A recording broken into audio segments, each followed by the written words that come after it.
ഈ ക്ലാസ് മുറിയിൽ ഇങ്ങനെ വന്ന് പഠിപ്പിക്കാൻ വിജയകുമാർ കുറച്ചൊന്നുമല്ല വിയർപ്പൊഴുക്കിയത്. 3 വയസ്സ് മുതൽ അച്ഛൻ്റെയും അമ്മയുടെയും സ്നേഹം അറിയാത്ത വിജയകുമാർ പക്ഷേ തോറ്റില്ല. പൊരുതി ഇവിടെ വരെ എത്തി.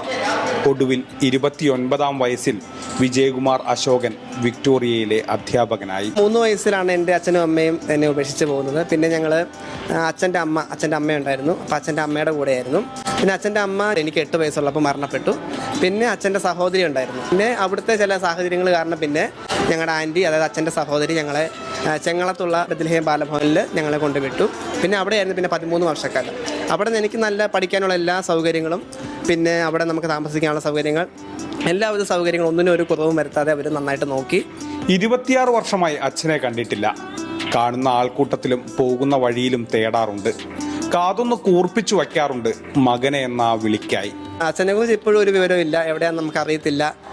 അദ്ദേഹം മരിച്ചെന്നോ അല്ലെങ്കിൽ ജീവിച്ചിരിക്കുന്നതെന്നോ ഒന്നും നമുക്ക് യാതൊന്നും തന്നെ അറിയത്തില്ല. അഗതി മന്ദിരത്തിൻ്റെ പോയപ്പോഴത്തേക്കും ഇനിയിപ്പം എൻ്റെ അച്ഛൻ ഇവിടെ കാണുമോ, അല്ലെങ്കിൽ അങ്ങനെ ഞാൻ ആലോചിച്ചു, അങ്ങനെ നോക്കാറുണ്ട്. തിരിച്ചു വരുമെന്ന് പ്രതീക്ഷിക്കുന്നില്ല. കാര്യം വരാനാണ് നേരത്തെ വരേണ്ട സമയം കഴിഞ്ഞില്ലേ. ഇപ്പം അദ്ദേഹത്തിന് എന്തായാലും ഒരു 58-57 ആ വയസ്സ് കാണും. അപ്പോൾ വരാനായിരുന്നു നേരത്തെ വന്നിരുന്നേനെ. വിജയകുമാർ അശോകൻ എന്ന ഈ മാഷിൻ്റെ ജീവിതം നമുക്കൊക്കെ ഒരു പാഠമാണ്.